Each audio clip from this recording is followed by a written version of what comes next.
ini niriat ani lo ni sari thariat ania Bajaj RTP akan meka tuna hian Pulsar NS 400 an khu hong do na hey lo sahi darkar khat takal ta hang ka teksa min reply du lo vela ka khu hong do na motia video hi ka kat ngai mi alo le khan hậu chứ cho mắc bể đâu mà steel em à công chết lan bui na tu rang ngai tu me ga con xiêm đó em cần em đó ấy về anh đi quên về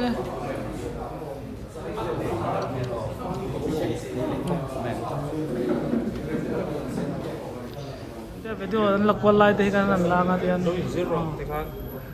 kan tidak adik tak juanin kamera front tam na to ka zan jo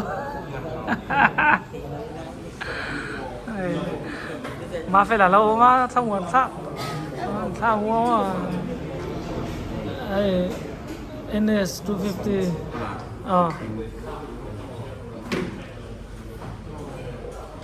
nula bula ta kan thu ve atra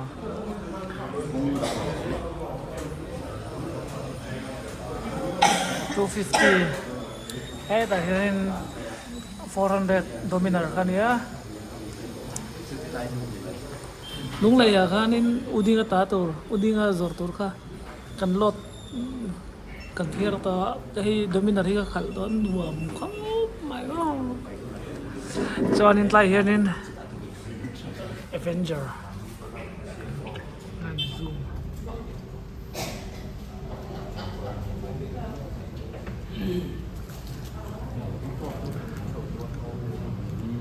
Mountain start tàu đó đó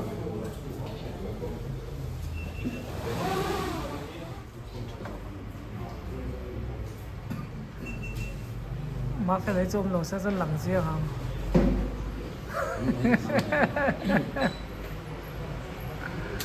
thế là đến đi là té cũng muốn té té anh ấy sẽ đọc mét đó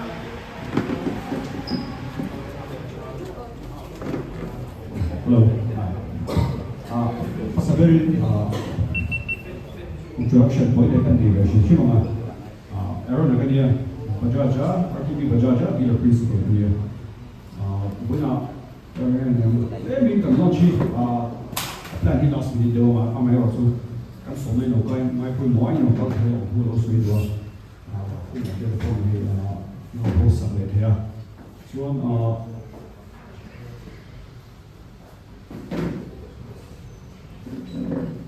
program kan jam hai pun sa toi te team member MS san ne man sa na asen chu bi ma chuan team introduction ni ka lo te re shin dua eta kan top member te le kan che tam te te lo kal fia ra chuan kan team te ka ko chuo zoi nga chuan ni ro li suo thing chuan ni an ka pen kan introduce le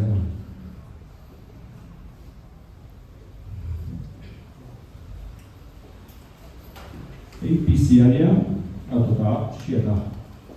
MS ta shoya tuoma rimile RC area one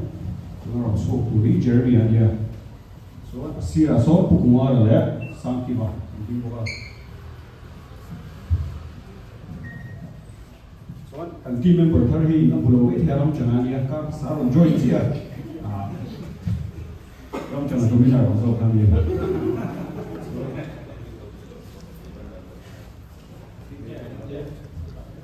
So now can bike, we have a launch for NS400Z here.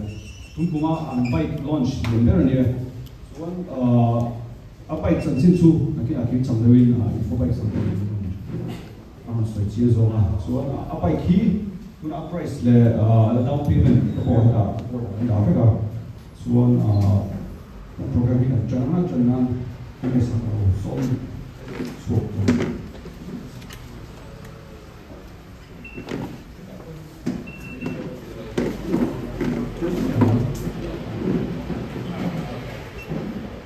kan bukan cuma seperti itu yang dengan siar ke, koring formi itu hendak itu pola le, atau ini sari chuan du tak te u chung thu tiam chu kan nei awangin ti sa le thara ko lo na song songa i ti khayang u pathian tri dek chunga thiang lim na ti fam kimin in thin lunga mun min kian ro tu chunga ma kan ti sual lova tu ma kan ti kholo lova tu ma kan din chan khat lo ve chu tiam lo chan thu chu thiam lo chan dir tur chewin ka ti ani lo ve thi le thi ta dam le dam ta thi le thi ta dam le dam tang turin kan thin lunga hian kan pom cheu ti man lo ka khan ka soi kha ka kon na ta tawang ki so cha ro se pathian ma ko no to trai no na fa mo tien me ko tu ve na mi ke shwe na kan changa ve ni a ni helai huna bike launch program kan nei don ni a na pa kan ko really and they don't have first two customers who party there who join our solo ki cutting and so on.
都冇啲啊，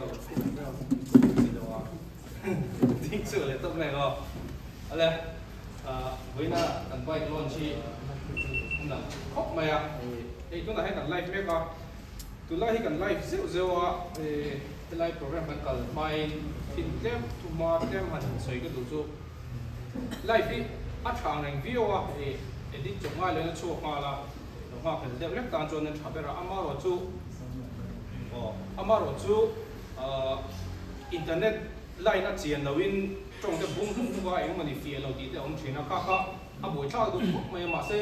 til mang mo kha kha hi chu din live mai hi o sam bera wena ko han live le ta ania live lo tung vek ko ma se kan live le ta e pon se live lo en te kha nin alo chum bung le pala thi chu nin tu ma gan choi nga la e tu na tu nin wo pa kan ma ma chum bung ma ma ka oleh win kan bike launch tu hi NS 400Z dia sa trong tak chon ZD ong tak ania Z anti electrina American how hian anti Z deu American how style an la deu an ni hi chu anu du dan hian in an mani trong ni mi lo hi mani trong ni lo ti la English board si an alphabet te po an lam dan an ti jang lama aram leiluma chenge irap te po ai ra kan ti ta ba khati me kan nia du ta jon Z po ti thea Z po ti thea nga ma chu baja sian Z ti mangin Z kan ti pe ang o chuan abai chan chin ka du ma yanin til engting ye ti ang bai ke lawin kan chu ti ka forwarding claim han soi ma sak ka duwa India ra ma hianin bai thak tak a om do ala om zel do na chuan bun eng ma chen 90s ti lampang 1990s bulchan tim ang vel kang kanin India ma hian thil pakhat kala oma ma chuanin bai ki amanan nei po chuan du lam India foreign bai kan tiang sa ram tanga an sim sa hi amaro chu khatilai 1990s tok lapang zo ke 1990s tok lapang ni o khalai 2000 kai ma chho do kanin movement pa lo chu ma chu ta chuanin India ma bike same to company lian khâu India kom khan in so ka a chuan thena an nor ka ni hetianga bai khi duang ang sa rama mi kan la lu thei chualin ke ni helaya India rama bai lo siam be ta nyan la kin lo ka chuanin chance kan nei lo lo chu wang chuan ke mani min hum ve na turin India ram hianin da eng ma tang in siam nga ya ni ti khan motion an pun ta chuan hun rei ka chuan khela atira chuanin 600cc chin hi import bar o se ti kha an khela ti chakle ato pa chuanin tu thia kan man ta an on siam chota chu motorcycle India ram siam ni lo munda siam Bangladesh ni mo Burma ni mo ta ang ka an la lu don an ni chuani 500cc chunglam pang chin ani tu la ni ti kha da pakhat na ania chu mi ba ka chuanin 500cc duai lam pang tu la halo to pani 500cc chunglam ani don pon dan ala le ta chu ta chuanin an import heida na khanin thil chi thum oma CKD an tia CBU an tia SKD an ti boga he hitlem mi tui de ka soi ka kun chan chu vai tam tak zona min zo to eng tinge foreign na pai thata ta oma India ra ma hen na tinge kan khal ve thelo tinge kan mu ve thelo di zona atamas chu ka hen ni hun ram cha han nai soi fian ram cha ka rom mang do ni chuan bai ani chuan in 500cc chin chung lam pang import he ani ma sa import heida na ka thel thanga oma ka rom soi ke do na scooter ani chuan 250cc le 500cc in car ani anga ai hiam kha dan angin import khalani lo pur chu adan azong chen ta se chuan engti an import theidan tu ti kha han soi chole ta la CKD an ti chu completely knockdown unit ania foreign rama bai an siam thade kha thi adar vek apa ter e thanga thi adar vek chuan India rama rem khom ani chuan import lam a thiang ani ma se chu tiang ani dom po chuan 500cc chunglam pang ani anga ya chuan khatianga an la khan import duties an ti an poisa choi tu kha amana tanga in akor nei lo minimalist for the work mo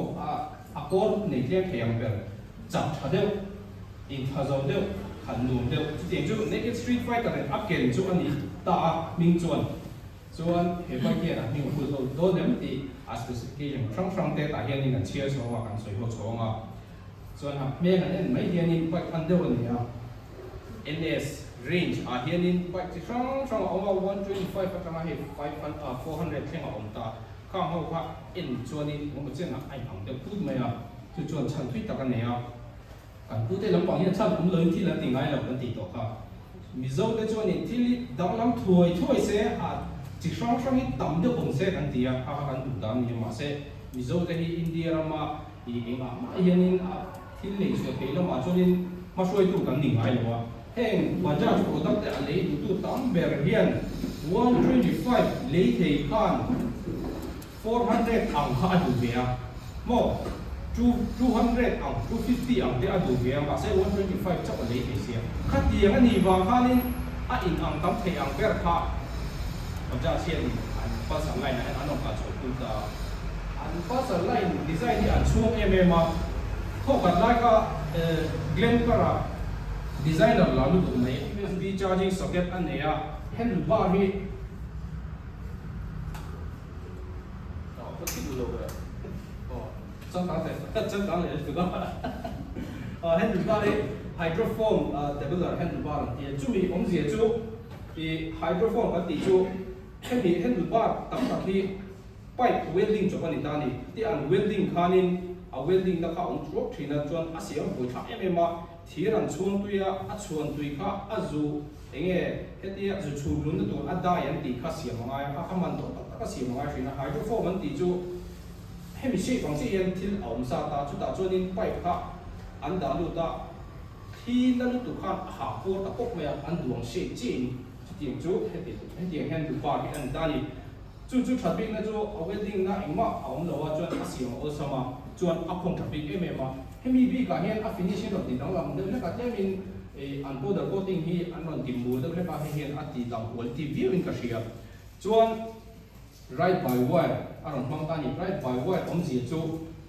throttle hetia kan an her hian in extender cable heta throttle coating te kha a support ka lo wa current signal mangin dia nakal ta he da motor oma khami motor ka signal tun be le throttle kan pe ka adok kong tani kati ka sang ka MMA kati ang ani bang hanin right mode kan ti ha aron nei thei tani right ba we nei lo chuan right mode thi chang kam chi chu ani ngo thei wa right mode kan ti chu 400cc ania cha ang ren tak mai ni do na aman thi ka sei so ta du ga zo do nan ni ron chulan ni ta hen ka lo ziam le khapa ka sia le lai mi hi ain ang tu ra chong ba ya chuan 400cc ania 400cc ania 400cc chuanin ka hria china atong bera itok mai te hei aya 400cc tong hi India ka lei mai the hian kala shoi lawa ek showroom ni lovin on road price ka ang soidona on road kan ti chu insurance registration zong ti perfect to tua he Pulsar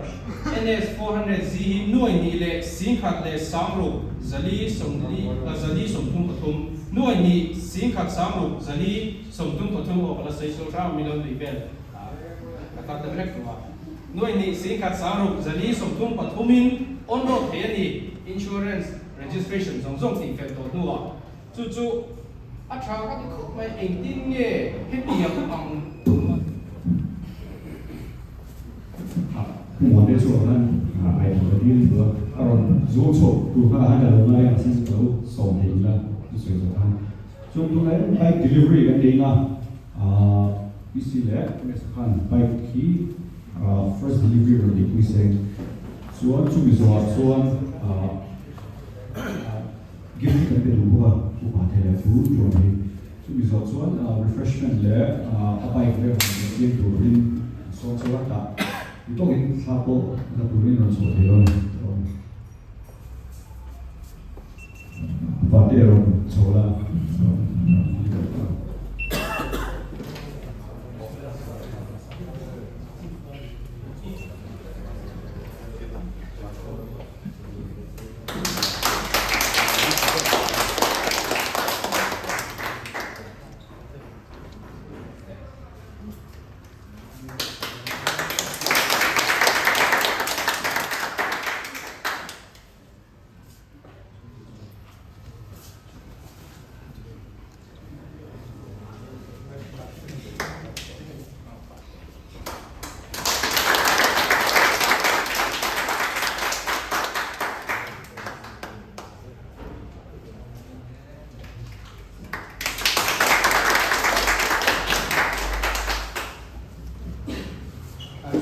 ผู้ช่วยที่เอาไปกับทุนเราแต่ตัวนี้สัมภาระเราฟังนี่เรามาเทโลแล้วว่าไอ้เรามาเทโลนั่นเราก็เลยผู้ให้กับเราสี่สัปดาห์ที่ให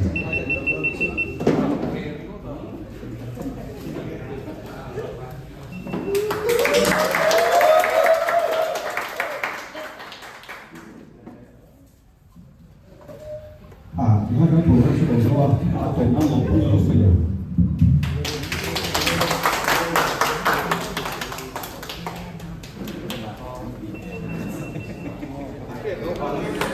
refreshment ไอ้ตัวไม่เอาไปกันมาส่วนมาไปเราวันนี้เนี่ยกันเช็คจอร์จ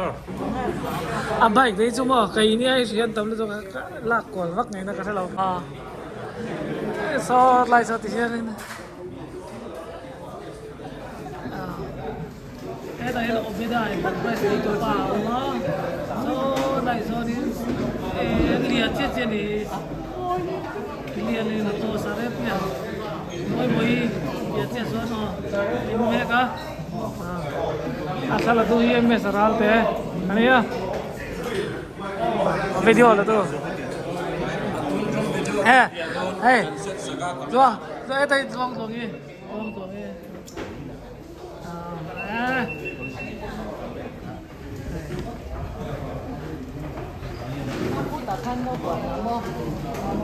chú chúng gần là qual về là ai lục kết về sẽ khá giảm thác cái đó đấy ta mà hiện in tụi mình là club đây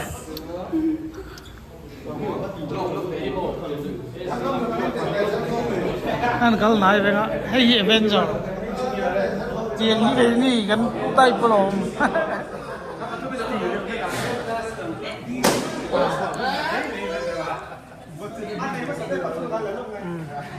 anh này mà sadar patung ten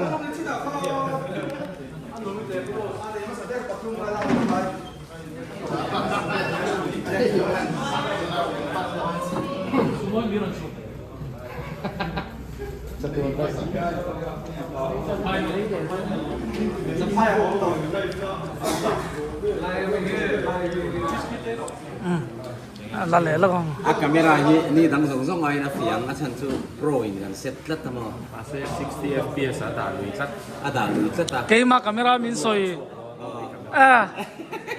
cái min soi thì cái ra lẽ là à phía lẽ à sao lo bye bye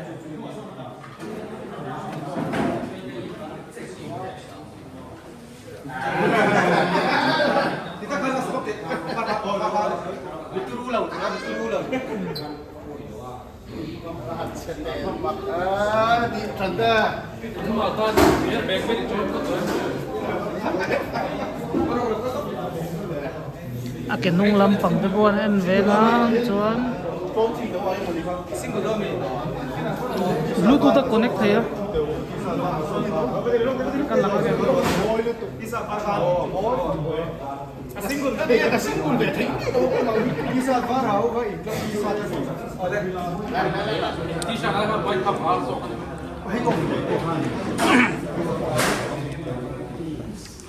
baik tadi kan ladai ya. Itu main 250.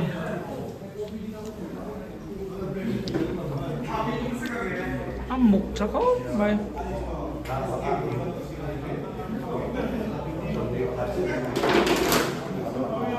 vẫn cho nuông không mày he cái đi đời như lần xóm về á tên lâu khá khai thật không giàu cả ăn tên sao mà nè nghe tay tụi mình là 400 thì một tay khóc mày अच्छा कनिया a touring bike anga andon duan lia le type of backrest te oma chonin anunga sonin arek top box te dana turan ran da tel ka khuda vai ho chuan ti to me right punan an mang na sa ni thanen lak kuyanga diganin RTP kulikona oma kulikon akon khen thak ma BN hospital bula hianin chuanin price list te kan tilang ang nge tahin yo pare moi ko mai price list si tiyan tiang wa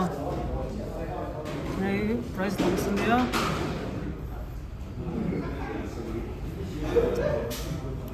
ni kat sungin lon ko nam boy pui thaya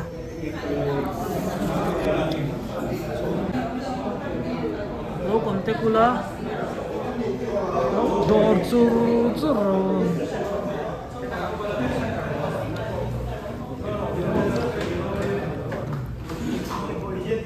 ayan kalso haldona boy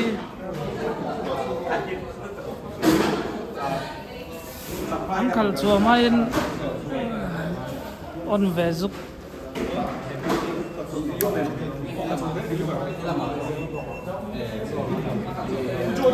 moi mo number kan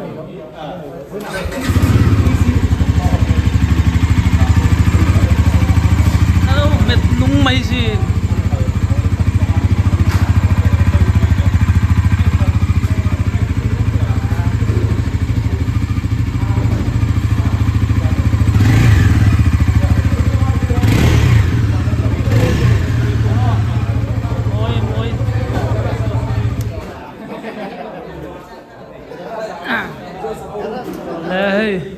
an video ta kan du tok don tonga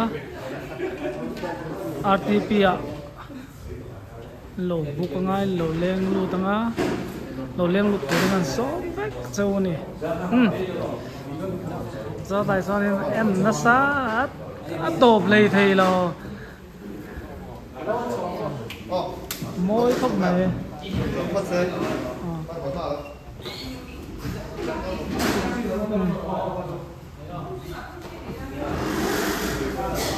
Inris na sa lutok nyo.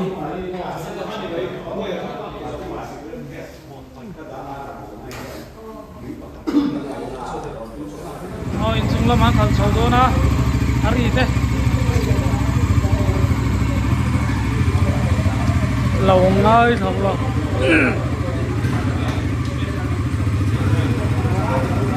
mỗi mò à Nakalania.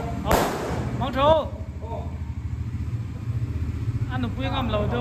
wallpaper apo ma pe laga cho anu pui thala ka da ei ni de cho wallpaper bon tilang ngam pa ko ni no hey moi ka ti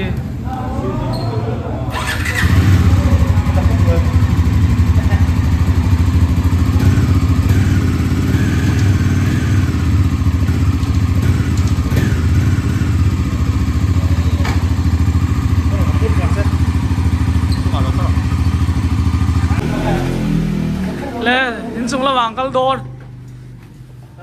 damn ê mi ôm lỗ này nó bỏ về thì có bắt trông ring lẻ chân to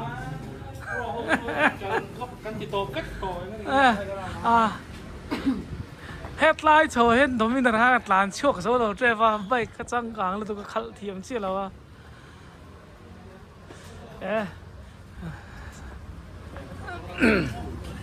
hết là mày hiện lâu ôm treo mày Đi try for. Scrambler. Cái chỗ khảo đường rồi. Yes, boss. Mình không tiếp tiếp theo anh làm tục.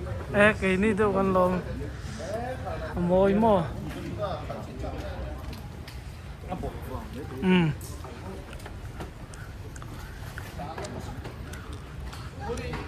Headline Servicing Center kan itu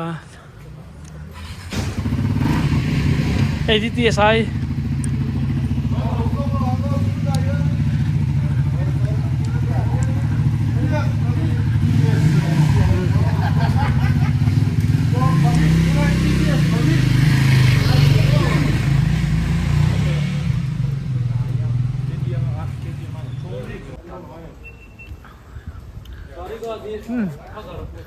Kamel la lang lawa kan tilang nga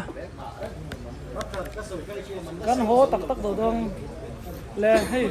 RTP Bajaj School ko na lo leng thok dori ngan som ko wa in zawain pis